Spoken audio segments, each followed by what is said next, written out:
The Fed just recently hiked 50 basis points, and the question is, how many more hikes do they have left in them, and are their hikes successful in curbing inflation?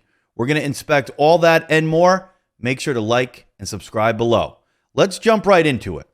You can see here on my screen, this shows you since the Fed started hiking, how much they've done and where the Fed funds rate is right now. They started in March with a 25 basis point hike. They went on a string of 75 basis point hikes, and then just recently they hiked by 50 basis points. Before they started hiking, the Fed funds rate was in a range of 0.25% to 0.5%. Now it's at 4.25% to 4.5%. So the Fed has hiked 4.25% in a very short period of time, about 9 months. One of the most aggressive Fed rate increases that we've seen in history. So the question is here, what's going to happen going forward?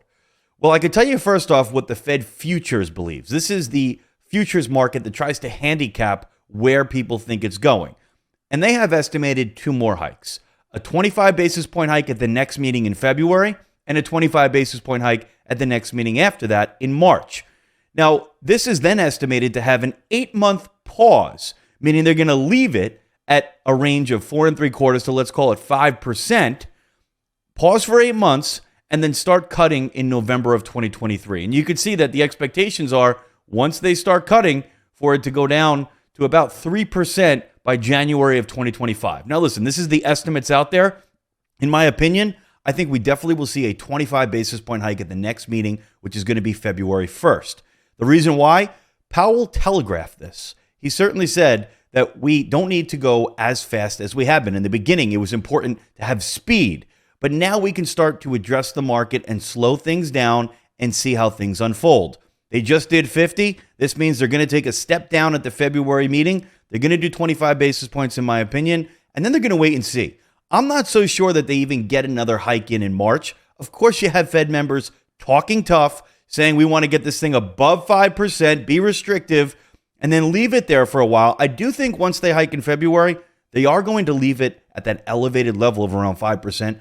For a period of time. They don't want to make another 1970s mistake where they thought inflation was quelled. They took it away. They took the rate hikes away too fast, started cutting, and then you saw inflation rear its head again. They do seem committed, but I would say definitely 1 more hike. I'm not so sure about 2, especially if we start to see the unemployment rate tick up and inflation continue to move down. Now, speaking about inflation, why is the Fed hiking? The Fed is hiking for one reason and one reason only. We had 40-year high inflation. Now, the Fed is not hiking mortgage rates. They're hiking the Fed funds rate, which is an overnight rate that banks use to lend to one another. And it has a direct impact on certain things, short-term treasuries, credit cards, car loans, small business loans.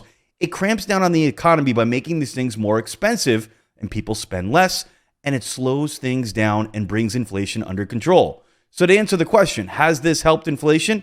It has. We've seen inflation decline from the peak at 9.1%, down to 7.1% when we look at the Consumer Price Index headline figure. Now, that is a 2% decrease, albeit 7.1% is still very high. But when we talk about the rate hikes, they are starting to work. But here's what you have to realize. It's not like they hike rates and all of a sudden that impact is felt by the economy. There's a lag. It could take 6 months, maybe even longer. Remember, the Fed started hiking in March. We're probably just feeling the full effects of the March, the May, and maybe even the June hikes, but we still have yet to feel the cumulative amount of hikes that we've seen there after that. This will continue to slow down the economy. It's one of the reasons why I think we are, if we're not already, 100% heading into a recession potentially in Q1, but we'll continue to see inflation coming down. Now, the Fed looks at the core rate, which is more important than the headline because the core rate strips out food and energy prices, and that's what they feel they can manipulate or they can impact with their Fed funds rate policy because you could have extraneous forces on food and energy. You could have bad weather. You could have geopolitical turmoils. You could have OPEC adjusting production. They don't look at that as closely.